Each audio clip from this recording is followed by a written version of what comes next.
ஆத்மனின் அன்பு வணக்கங்கள். நடிகர் விஜய் அவரோட கட்சியிலேருந்து ஏற்கனவே ஒரு ஆடியோ வெளியாகி பரபரப்பை ஏற்படுத்திய நிலையில் இப்போ அடுத்த ஆடியோவும் வெளியாகிருக்கு. அது என்ன அப்படிங்கிறத நீங்களே கேளுங்க. 16, 19, 21 இப்போ 24 இது இந்த இதுவுமே கடைசியா அவர் கையில எடுத்த ஆயுதம் மேடம் ட்ரை பண்ணாரு. மேடம் வச்சு அவங்க அதுக்குள்ள எல்லாம் நான் வரமாட்டேன்னு அனுப்புறாரு. தெரியல, நான் என்ன பண்ண முடியும் சார்? அவரு வீண் அமிச்சா அதுக்கு எனக்கு என்ன சம்பந்தம் சார்? இன்டெல் கிட்ட கேர்ஃபுல்லா இருங்க. உங்களை பயன்படுத்தி அவன் இது பண்ணிட்டு உங்களை எப்ப தேவையோ அப்ப காலி பண்றான் நினைச்சுட்டு இருக்கீங்க. நமக்கு எல்லாம் செய்வான் அப்படின்ட்டு ரொம்ப ரொம்ப கேர்ஃபுல்லா இருங்க. நீ உங்களுக்கு எது முக்கியம்னு சொன்னீங்க? எனக்கு பாண்டி சிஎம் ஆகுறது, இங்க வந்து இதாகணும் அதாகணும். எனக்கு சார் கிட்ட இருந்தா போதும் சார் வரைக்கும் சொல்றீங்கல்ல, அது கூட இல்லாம போயிடும். உண்மையா தான் நடக்கும். அது கூட இல்லாம போயிடும். பாத்துக்கோங்க. நீங்க எந்த காரணத்தை கொண்டும் அவங்கள நம்பி சாருக்கோ பார்ட்டிக்கோ எந்த ஒரு இதுவும் பண்ணாதீங்க. அத நீங்க வருத்தப்படுவீங்க ஃபியூச்சர்ல. இப்போதைக்கு நல்லா இருக்கும், ஐயோ நமக்கு எல்லாம் பண்றாங்க எல்லாம் செய்யறாங்க அப்படின்னு. அவங்க இது கொத்தும் போது கொத்திடுவாங்க அப்படின்னு. அவர் இவர் ஒரு ஹென்ச்மேன் மாதிரி பாக்குறாரு, ஒரு அடியாள் மாதிரி பாக்குறாரு. அது ஒருத்தம் இல்லையா சார்? லெப்ட் ரைட்டு எல்லாம் அப்படின்ற ஒரு இது. இவரு சாருன்னா எந்த தைரியத்துல அவர் என்ன சொல்றாரு? சார் நீங்க என்னது சொல்றாரு சார், நீங்க இந்த இதெல்லாம் பார்த்து சீக்கிரமா டைமிங் முடியுங்க சார். அப்படி இல்லைன்னா நீங்க என்கிட்ட சொல்லுங்க சார், நான் சார் கிட்ட பேசிக்கிறேன் சார் அப்படின்றாரு. என்னமோ நம்ம முடிக்காம இப்ப இவரு முடிக்க கூடாதுன்னு இருக்கிற. இன்னொன்னு அவர் split personality sir.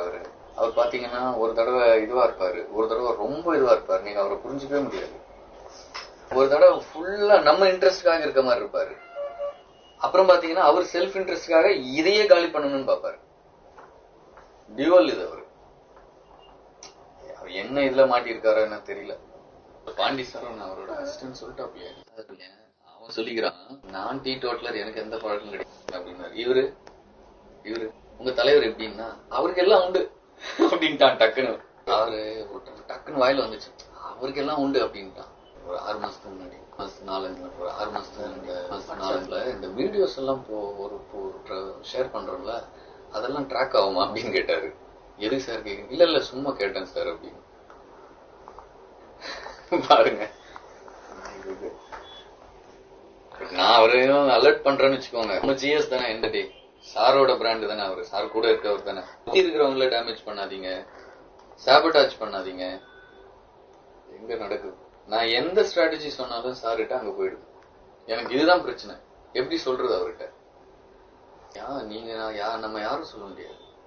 Cost census போயிடுச்சு. இப்போ மாநாடோட ஸ்ட்ராட்டஜி சொன்ன இஷ்யூவை தான் இவரு பிரைமரியா கான்சென்ட்ரேட் பண்ணணும், டிஸ்கஸ் பண்றோம். நான் தான் சொன்னேன்ல, 2 நாள் கழிச்சு பாத்தீங்கன்னா தாவேகா நிர்வாகி கஞ்சா கேஸில் கைதுன்னு வருது. நான் ட்ரக் கேஸ ட்ரக் இஷ்யூவை நம்ம எடுக்கணும், பெரிய இஷ்யூக்கு போயிட்டு இருக்கு அப்படின்றேன்.